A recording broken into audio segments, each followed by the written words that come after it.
Kunja Vihari.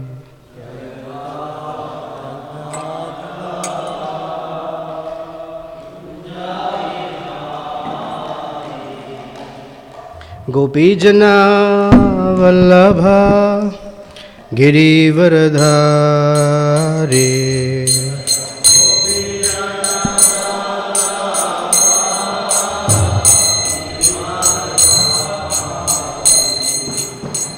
Yashodanandana Braja Janaranjana.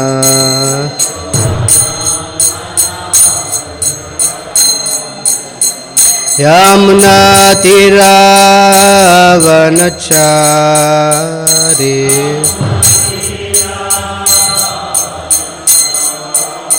Yamuna Tiravanachari.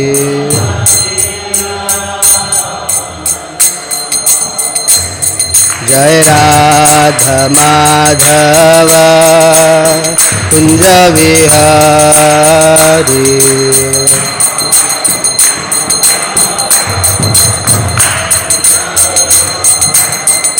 Jaya Gopijana Vallabha Girivaradhari.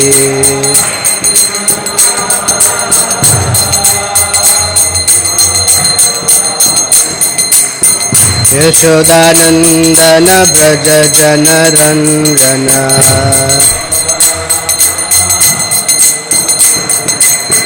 Yamuna Tiravanachari. Yamuna Tiravanachari.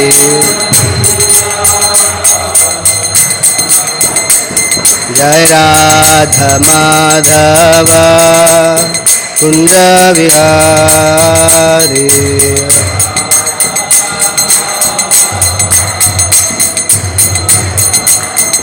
Jaya Radha Madhava Kunja Vihari.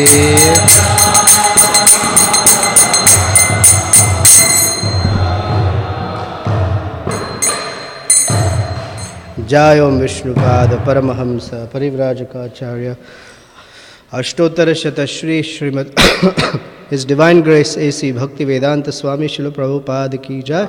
Ananta Koti Vaishnava Vrinda ki jai. Grantharaj Srimad Bhagavatam ki jai. All glories to the assembled devotees. All glories to the assembled devotees. All glories to Sri Sri Guru and Gauranga. Sean, can you open that far window? Because I can't breathe. Thank you. Om Namo Bhagavate Vasudevaya. Om Namo Bhagavate Vasudevaya. Om Namo Bhagavate Vasudevaya. Continuing to read from chapter 14 of Canto 5, The Forest of Material Enjoyment, texts 12 and 13. Translation and purport by Srila Prabhupada ki jai.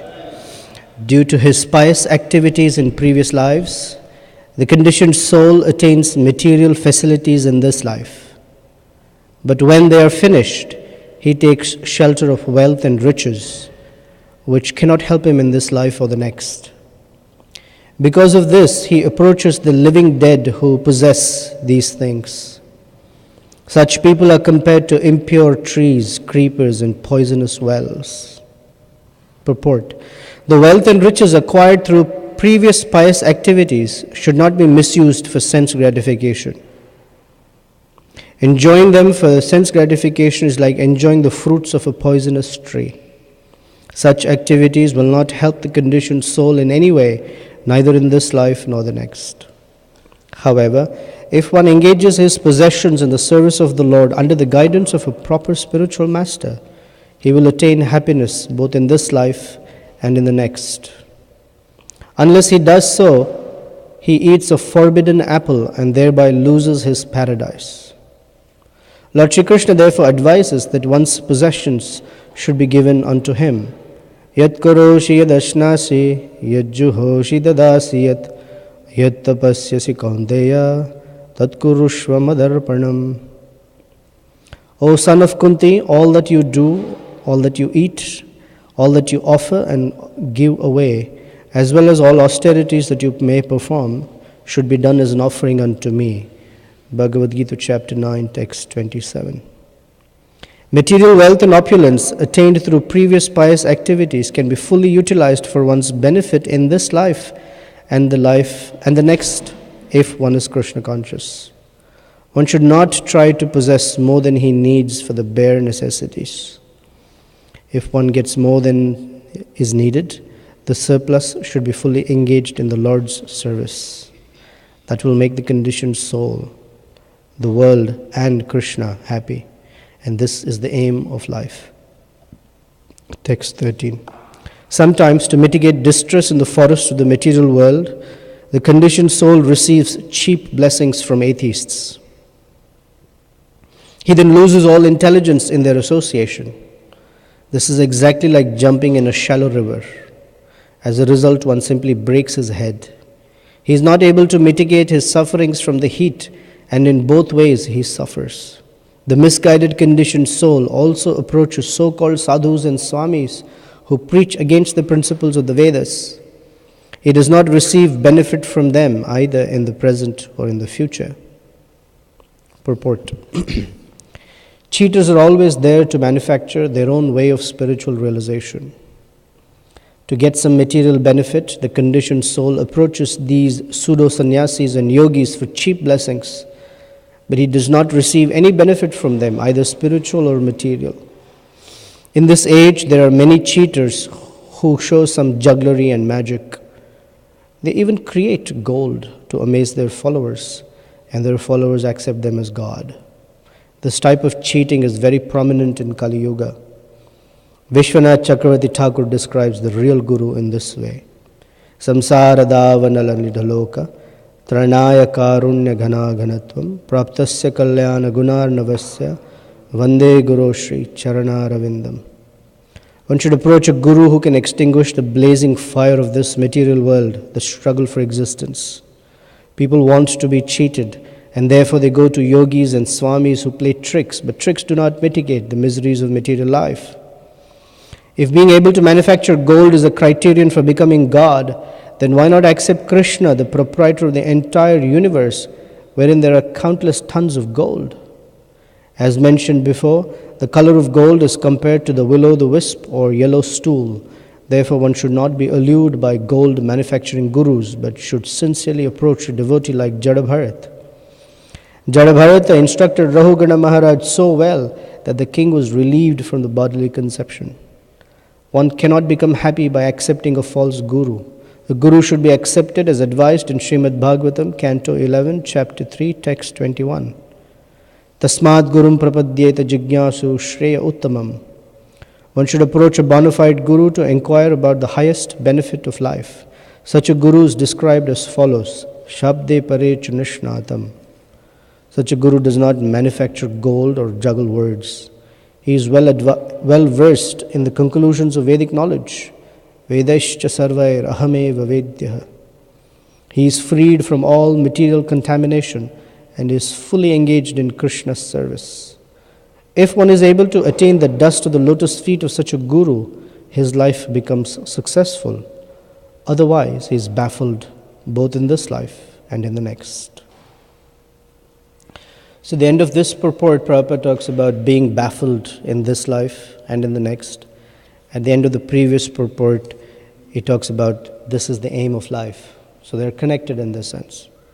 The aim of life will be to utilize the resources in Krishna's service, and that way make life perfect. Om Agyana Timirandhasya Gyananjana Shalakaya Chaksur Unmilitam Yena Tasmai Shri Gurave Namaha Sri Chaitanya Manobhishtam Sthapitam Yena Bhutale Swayam Rupa Kada Mahyam Dadati Swapadantikam Vancha kalpatarubhyascha kripa sindhubhya evacha patitanam pavanebhyo vaishnavebhyo namo namaha. Jai Shri Krishna Chaitanya Prabhu Nityananda Shri Advaita Gadadhara Shrivasadi Gaura Bhakta Vrinda. Hare Krishna Krishna Krishna Hare Hare, Hare Rama Rama Rama Hare Hare. So I want to welcome Yagyas, Bhakta Yagyas from Lithuania, staying with us for a few days, and Vamsidhari Prabhu as well. Vamsidhari Prabhu's work is here in Northwestern, his house is in Naperville, and the two are separated by about 1,000,000 miles. And so it's getting difficult for him. So Sunday through Thursday he'll be with us. So yes, this is as a conditioned soul is traversing the forest of material enjoyment. We hear the words, sometimes there is suffering. So when sometimes there is suffering, sometimes there is some so-called enjoyment as well. And this so-called enjoyment, how this manifests is in the form of facilities. And these facilities come about because of previous pious activities. And these facilities allow for him to manage through or enjoy, if you will, the forest. Now, the theory of karma says that for every action, there is a reaction. And generally people have this tendency to evaluate everything in terms of good and bad. It's just somehow so ingrained. So everything that happens, persons think, is this good or is this bad? Is this good or is this bad? And the problem with such evaluation is, what seems good now may not be good later. Or what seems bad now may not be bad later. Because as they say, hindsight is always 20/20. So when we go through some experiences in life, we always look in comparison to what's happening to what has happened and say, well, it was not so bad. For example, if we get a cut in our finger and we say, oh, that's very bad. And later, if somehow we avert an accident that could be almost life-taking, we could say, well, the cutting of the finger was not so bad. Because in relation to one, the other thing is always good or bad. So there's this famous Chinese farmer story, right? For me, this is a repetition of what we've been doing in IIT for the past 2 weeks. So there's a Chinese farmer. He has a horse. And one day his horse runs away. So the whole village gathers and says, oh, so bad, so bad. Bad fortune, bad fortune. And he says, good fortune, bad fortune, who's to say? A few days later, the horse comes back with a girlfriend, a mare. And everyone says, oh, you're so fortunate, now you have two. So he says, good fortune, bad fortune, who's to say? Then his son one day sits on the horse and is riding the horse and he falls and breaks his leg. The whole village gathers and says, oh, so bad, so bad. He says, who's to say? Good or bad, who's to say? Then there is, the country goes on war and the king drafts every young man across the country. So from every household they take away young men, except this son because his leg is broken. So they all come and cry to him, you're so fortunate, your son didn't have to go to war. Just a few days ago they had cried that it was so bad that his leg was broken. Immediately say, oh, we were saved from offering something contaminated. So they let him go.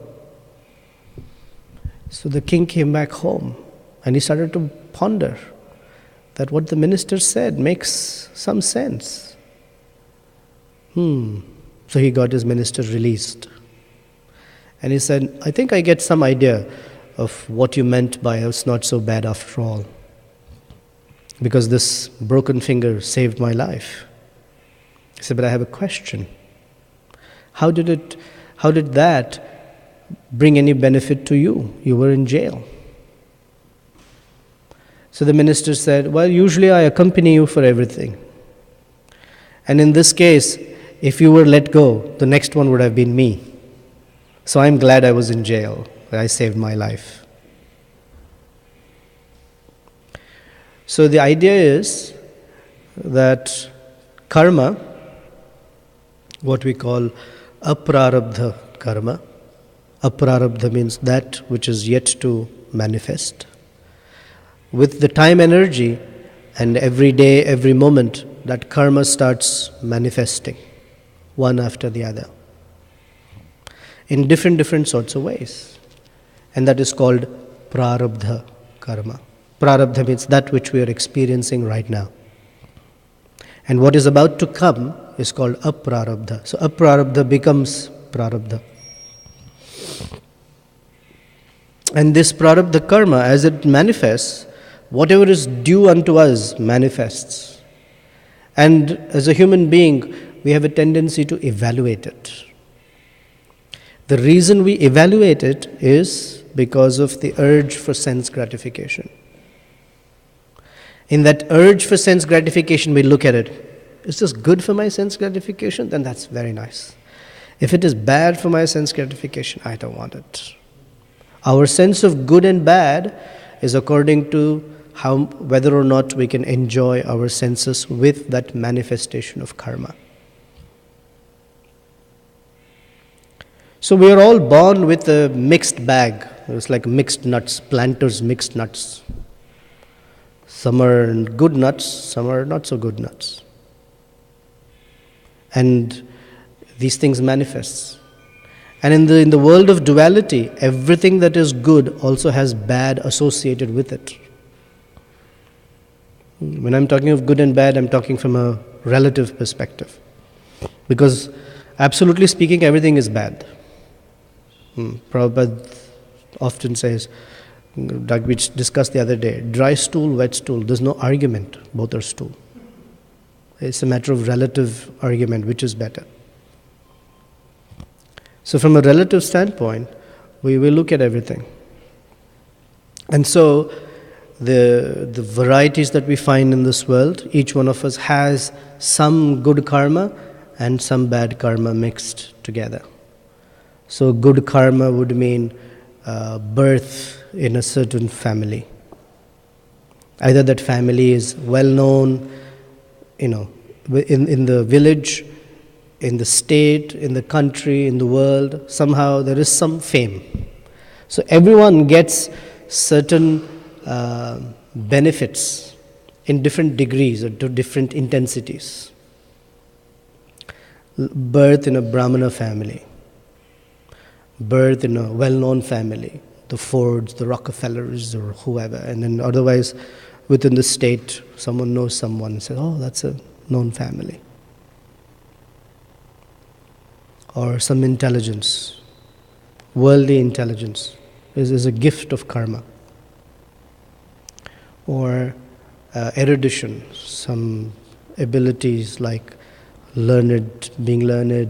being scholarly, being able to understand some, complicated subject matters, the urge for higher education and the ability to get there, or physical beauty. Now that's always arguable, because beauty lies in the eyes of the beholder, and the beholder is usually bewildered. So the concept of beauty is a little mixed, but there is, in general, some people will say such and such person is beautiful. And there are some, we discussed a few purports ago, there is what is called samudrika lakshanas. Samudrika means symptoms that are manifest in the physical body, like a broad forehead, teeth that are perfectly lined up, good eyesight, nice hair, broad chest, thin waist, long arms, whatever. This discussed. And we'll see that each one of us, and for that matter any living entity, has a good mixture of these things. They may have a broad forehead but really bad teeth. So everything is mixed. They may have good eyesight, but what they look for is really bad. Or they may have a broad chest, but they may not have an ability to walk. Or they may have all of this, some gifts there, ability to paint, ability to sing, ability to cook, ability to draw, ability to speak, ability to run, whatever. These are all gifts of piety, some previous piety. And the human being uses these for enhancing their sense gratification. But the problem in the forest of material existence is that for most human beings, they will use those benefits in such a way that is detrimental to them in this life and in the next. So it's like being given a great facility that one misuses.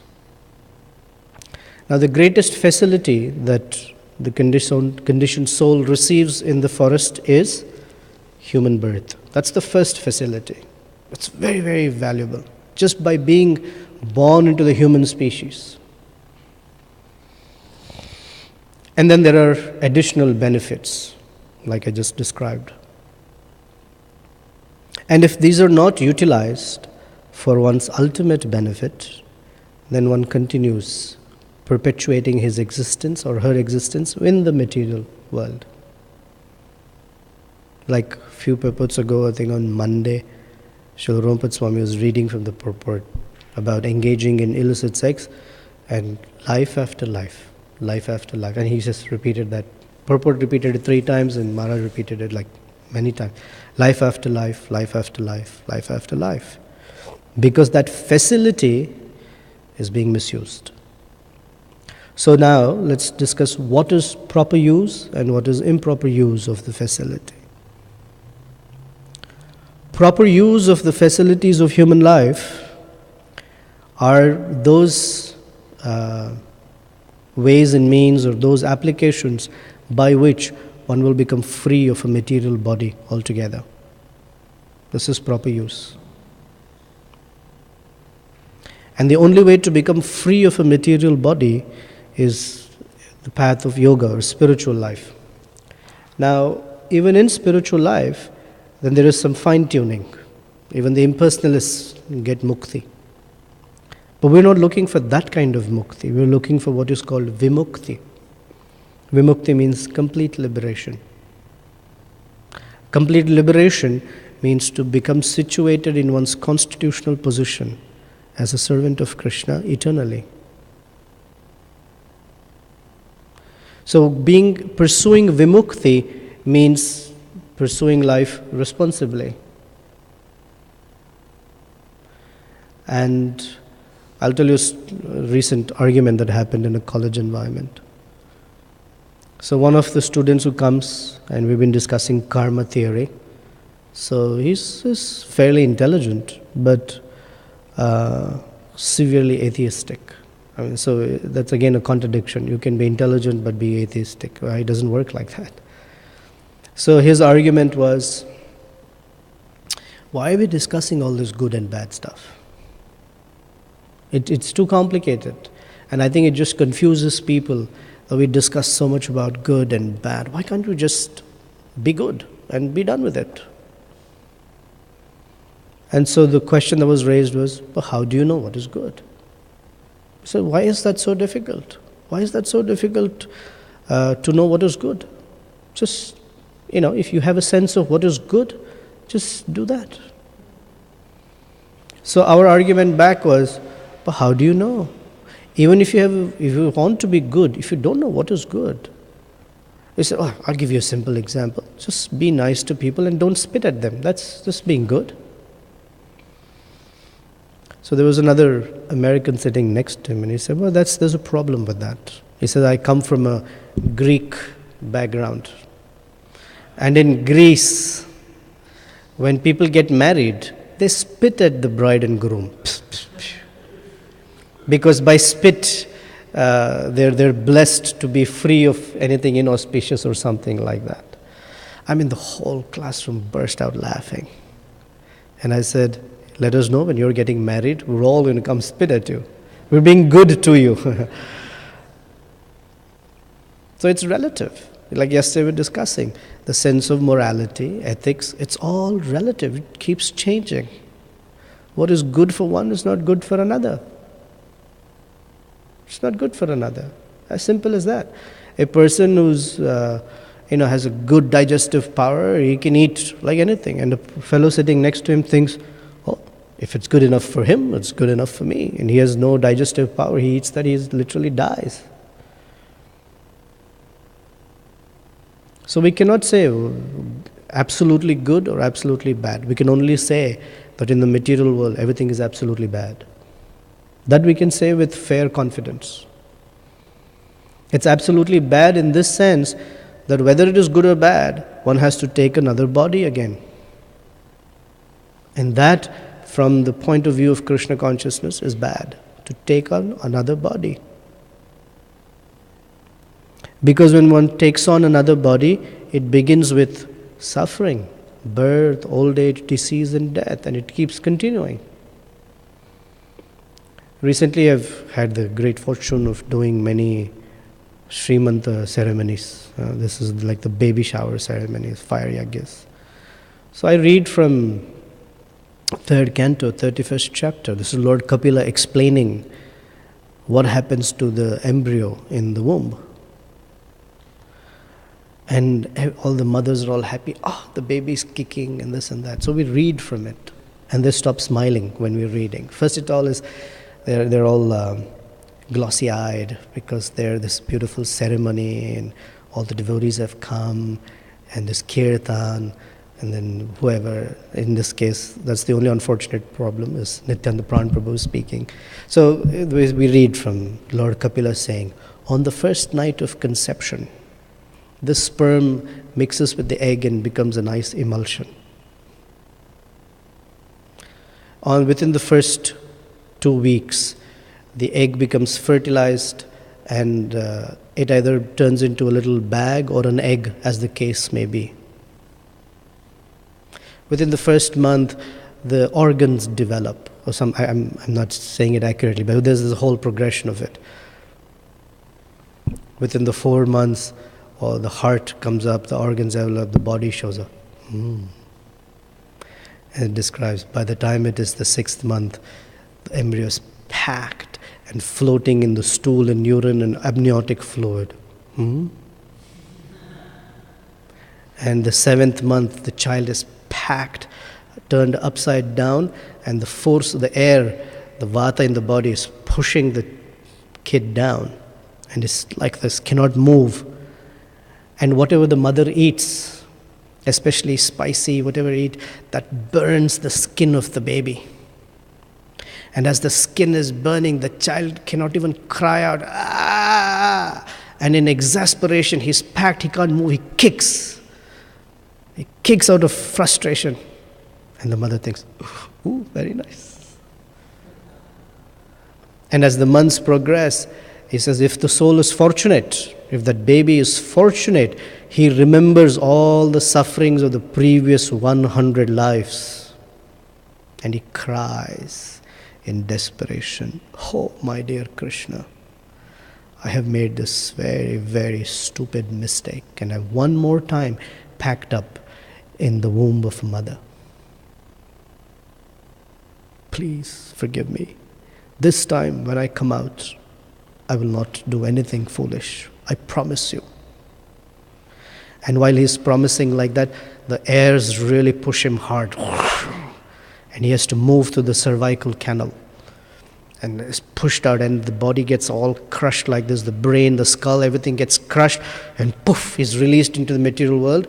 As soon as, because of that crushing, he forgets all the prayers he has made. And he comes out, crying.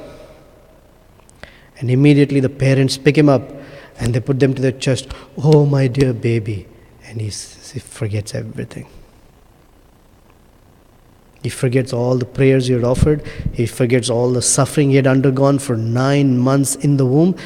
And he thinks, oh, time to enjoy. And as a young boy, he runs around, plays and does foolish things. As a younger man, he does even more foolish things. He runs around girls or whatever. Girls run around boys. Then he goes and starts working very hard, gets a family, and then dies and goes back into the womb of another mother. By this time, everyone loses their smile on the faces. It's really bad. Like, wow, why is he reading this purport? I thought this was a joyous occasion. Yeah. So the point we generally make is about responsibility. And if someone's becoming a parent, then someone takes that responsibility very seriously, that, whoa, I have this soul to deliver from this material world once and for all. Guru nasasyat, janani sasasyat, pita nasasyat, that's the verse. One should not become any of these persons, a guru, a mother, a father, a teacher, a relative, if you cannot deliver that soul from some birth and death. So there may be pious credits, but to what's the use of the pious credit if you don't know what to use it for? So Bhaktisiddhanta Saraswati Thakur in his Upadesha Upakhyan quotes a story. I mean, it's not directly this purport, but it's relevant. There was a Brahmana, and he would keep the temple open, and then there was a nice shalagram, shila. You know shalagram, so the black stone which we worship. And every day he would worship it, flowers, offerings, and everyone would come, take care. And in the afternoon, the temple would be closed. He would take the shila, and he would have walnuts. He would use the shila to break the walnuts, because he didn't know what it really is. He didn't appreciate the value of shalagram shila. Shalagram is Lord Vishnu, appearing in black stone and with different markings to identify her. But he didn't know the value, so he would use it to break walnuts. So like that, we have some assets. And those assets are generally used for some foolish purpose. So to know what to do, he tries to solve those problems. So sometimes he goes for advice. And it's described that he goes for advice to people who don't know what advice to give him. And generally they give him wrong advice. And the analogy here is like jumping into a shallow river. He dives into a shallow river. Ooh, bang, his head hits against the rocks at the floor. And he gets hurt. So when one goes to a false guru or a pseudo-spiritualist, he gets wrong advice. And the advice varies according to the pseudo-ness of the spiritualist. There is someone called Kula Guru.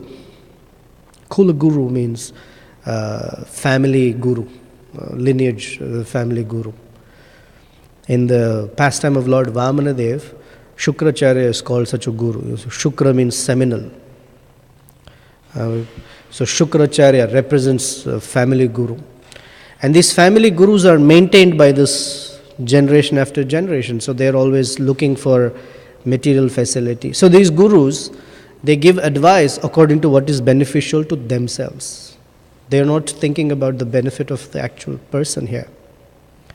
So the wide range of advice these gurus give, and these gurus means the pseudo gurus.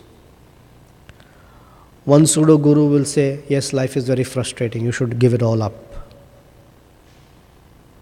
Another will say, it's not so bad, only the planets are not aligned, you should wear different rings to appease the different planets. So you see people, especially from India, with different colors of rings all over their fingers. What's this? This is for the moon, this is for the Jupiter, this is for Saturn, this is for Mercury, like that. And there's a whole industry called gem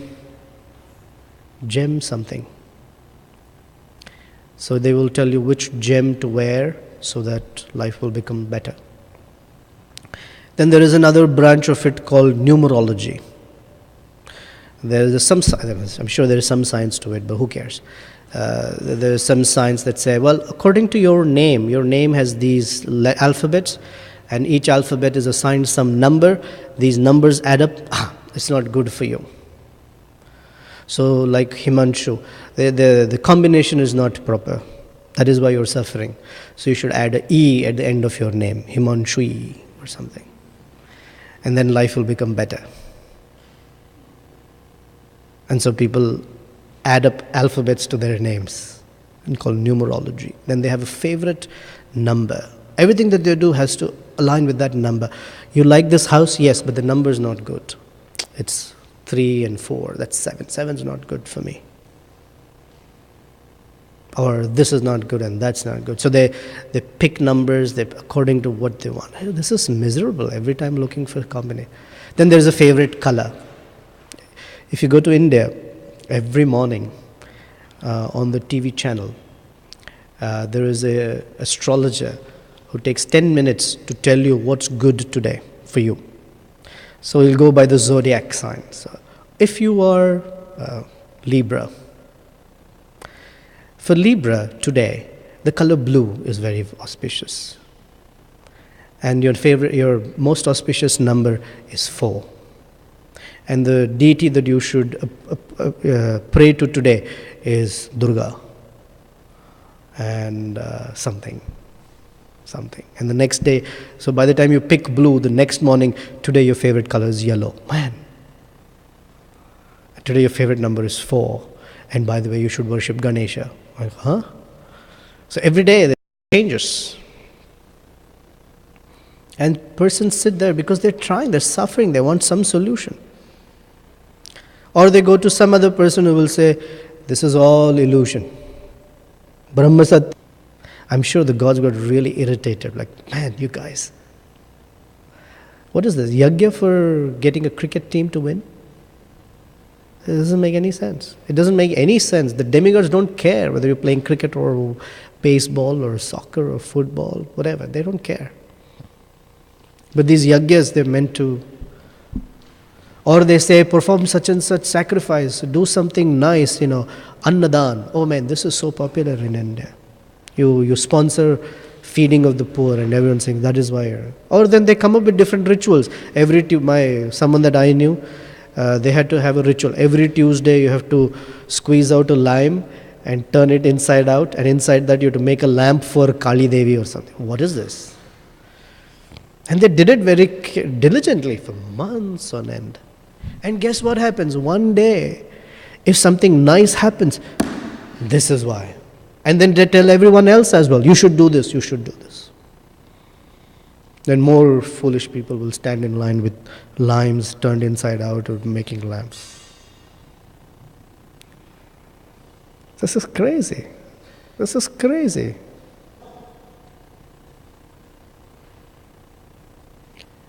So here it's described that unless one actually approaches what is called Satguru, Satguru means the true spiritual master who can help solve these problems.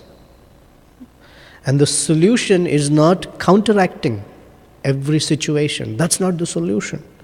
The solution is awakening of Krishna consciousness. Therefore it says, Tasmat Gurum Prapadyeta Jigyashu Shreya Uttamam. And that Guru will teach us that actually every asset that we have has to be utilized in Krishna's service. You have ability to sing for Krishna. You have ability to cook for Krishna. You have ability to paint and draw for Krishna. You have an ability to, whatever is your gift, use it in Krishna's service. Yad karoshi yad ashnasi. Whatever you do, whatever you eat. Yat juhoshi. Excuse me. All that you offer. Tadasi. Whatever charity you perform. That kurushva madarpanam, do it as an offering unto me. Now this verse on itself is not sufficient, because people can do anything and say this is an offering to Krishna. Prabhupada narrates the story of a person who bought popcorn, and he had popcorn in a little packet, and he was walking by, and there was a gust of wind and all his popcorn flew away. And as the popcorn was flying away, he realized he cannot eat it anymore, so he said, Govindaya swaha, Govindaya namah. It's all for you, Govinda.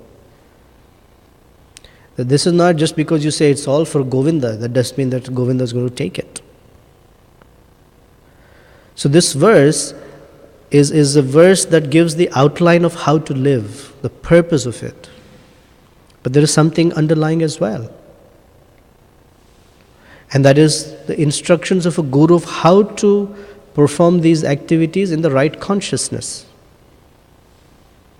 And the guru himself is qualified by Shabde Parecha Nishnatam.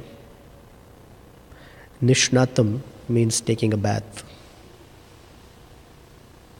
He has taken a bath, this is poetic, but he has taken a bath, and the water for that bath are the words of the previous acharyas, the words of scripture, Shabda. Shabda Brahman means knowledge coming down in disciplic succession. Shabde Parecha Nishnatam means one who has bathed his consciousness with those words from descending in disciplic succession. So guru means who also has a guru. You cannot have a self-styled, hey, I made it on my own. I am a guru that made it on my own. There's no such thing. You cannot be a guru. Because transcendental knowledge is revealed. It's not something you work for and you get it. It's revealed. Shabde Parecha Nishnatam Brahmani Upashramashrayam. He himself is situated in transcendental life. Then they can. Otherwise, what is the meaning of being guru? And this, what does the guru give? Shreya Uttamam. Tasmat Gurum Prapadyeta Jignashu Shreya Uttamam. Shreya Uttamam means that ultimate benefit. That ultimate benefit that does not translate into a karmic benefit. It translates into a transcendental benefit. Uttamam means that is which is beyond darkness. Shreya Uttamam means that benefit that is transcendental. And the transcendental benefit is relationship with Krishna. That's what a real guru gives. A life centered around Krishna. In terms of physical activity, in terms of mental activity, in terms of utilization of the power to speak, and all other capacities are all centered around Krishna. And those which are pleasing to Krishna. So to become pleasing to Krishna, naturally we have to do things that are, give away things that are displeasing to Krishna, or things that are taking us away from Krishna. This is what a real guru gifts, proper life. He gives life to the conditioned soul. Though that's the real life. Therefore, initiation means another birth. It's the beginning of another birth, of service, or of a life of service to Krishna. And this is what a disciple must aspire for, jigyasa. He must inquire about this. How to do it? What should I do in order to have this life again? So we are called the born-again Krishnas, if you will. We're born again, Dvijas. And one must inquire what is favorable for Krishna's service, what is unfavorable for Krishna's service, and follow it. So Prabhupada gives the qualification of a real guru. The real Guru does not mitigate this problem, that problem, gives blessings for all sorts of things. Oh, please give us a blessing, we can have a good job. Tathastu. Please give us a blessing that, my boss is not too troublesome. Tathastu. Please give me a blessing that my child does not talk back to me. Tathastu. What is this? This is not blessing. In fact, sometimes those things are blessings. When Srila Prabhupada, there's a young man, he was considering marrying again. His father told him, no. A wife that fights with you or that you don't have attraction for is actually a blessing for you. Because if you're too attracted to your wife, you cannot take sannyas. So Chanakya Pandit says that there are 3 enemies. First is that the father who leaves the family in debt is an enemy, because the next generation inherits the debt. So that's an enemy. Then it says a mother who marries again is an enemy, because her sense of love is now distributed. And it says Bharya Rupavati Shatru, a very good-looking wife is an enemy, because a person will be pegged to family life. It's also said that I think an unqualified son is also an enemy or something like that. So it's described, and this is not in Shastra, but if you have a very qualified son, then you don't need to accumulate wealth for him, because he will take care of himself properly. And if you have a completely foolish son, you don't need to accumulate money anyway, because he's going to waste it. So better not to accumulate money. Spend time in Krishna consciousness. So that real Guru is the one who can remove the fire of material existence from one's heart. Samsara davanala. And what does he do? Tranaya karunya. Tranaya means he takes us beyond. Karunya. He brings along with him from the ocean of mercy, and that is Krishna. He brings with him the ocean of the qualities from the great ocean of mercy. He brings the shower and he pours it. Ghana ghanatvam. He's like a mercy laden cloud that showers Krishna's mercy upon us. Praptasya kalyana gunarnavasya. So often if you were to discuss this verse, it will take about 4 to 5 hours. And don't worry, I'm not going to keep you here. I'm not going to extend your suffering. But it's described that when there is a forest fire, you can bring buckets of water, you can bring truckloads of water, but the forest fire cannot be mitigated. You can bring a lot of water, it will not be mitigated. And what mitigates the fire is a heavy downpour of rain. If you notice, most wildfires happen on the Californian coast. And it's right next to the Pacific Ocean. Pacific Ocean is the largest body of water on the planet. And the most wildfires happen right there, on the coast of California. And they can't do anything. So much water is there, but they can't do anything with it. They can't bring the water. They have to wait for rain. Similarly, the ocean of all transcendental qualities is right here. And people are very close to, or you could say, right in the heart. And we're all very close to the Supreme Personality of Godhead. But we cannot access that mercy. We cannot. Unless that mercy is brought by the spiritual master and showered upon us. So without Guru, one cannot survive in this material world. Or in this forest, he cannot survive. He may try different things. It's like falling into a shallow river, diving into a shallow river and hurting oneself. So when one meets a real Guru, proper Guru in disciplic succession, one must take it very seriously. That's the message here. Only he can help. Otherwise there's no help. Even the karmic facilities cannot help. Therefore, Krishna says in the Bhagavad Gita, one who takes up devotional service seriously, Shubha Ashubha Phalairevam Mokshase Karma Bandhane. All the so-called auspicious and inauspicious fruits that come from karma, which are the cause of further bondage, one is relieved of all of that. Okay, we'll stop here. Any comments, questions, objections? Anyone would like to report on the weather?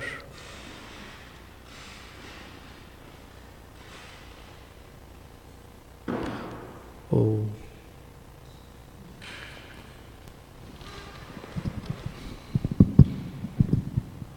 Thank you, Prabhuji, for your class. It is seen like people with materialistic desires, they encounter pseudo spiritual leaders very often. But if we see like scriptural references, there we see, Dhruva Maharaj was intervened by Narad Muni, though he had like, the maximum materialistic desire one can possibly have. And on the other hand, like if we see the example of Srila Prabhupada, he was determined to find a right spiritual master. So how these things happens in one life, mostly people, they will be, fixed in their materialistic endeavors. So, they end up with not the right. So how one deserve a right spiritual master? One doesn't deserve a right spiritual master. The intervention of a guru in one's life is called Causeless Mercy. There is no cause, no material cause for it. And the reason that the disciple doesn't move from that position is called causeless unwillingness. We can't explain why. We won't take these instructions. So when Vishwanath Chakravarti Thakur describes the meeting with a devotee of Krishna, he uses the phrase Yadrichaya. Yadrichaya means somehow or the other it happens. It does not have a material cause. In the case of Dhruva Maharaj, it is described that Narada Muni was very impressed by his determination. His determination was to see Vishnu. Although he had a material desire, the determination was to see Vishnu. So he intervened. There are other reasons we could say, because he's also in the lineage of Swayambhuva Manu, who's a great devotee. In the case of Sarvabhauma Bhattacharya, Lord Chaitanya intervened because of his relationship with Gopinathacharya.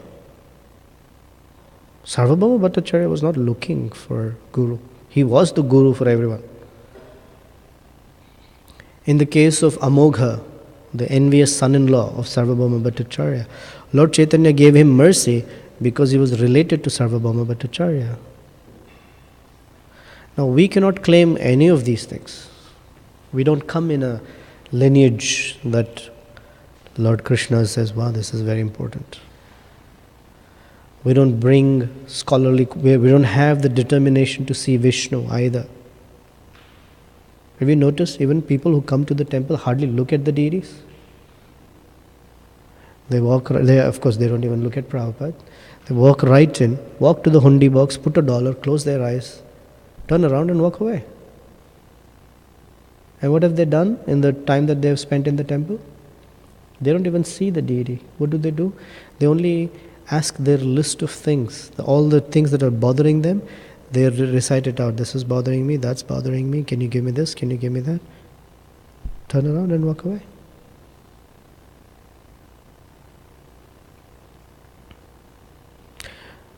So the intervention by a devotee is purely mercy. That's it. There's nothing else. Now that mercy in some people's lives, it can be previous devotional bhogun, bhakti, unmukhi, sukruti. It's possible. But who's to know? We're not going to go back into our life and say, I met a devotee of Krishna. because I was a devotee in my previous life. That's arrogance. We take it for granted that in my past life I didn't do anything devotional. Just by the causeless mercy of devotees, somehow they've intervened in my life and they stopped me from continuing the nonsense that I was doing, or urging me to stop the nonsense that I'm still doing. That's how it happens.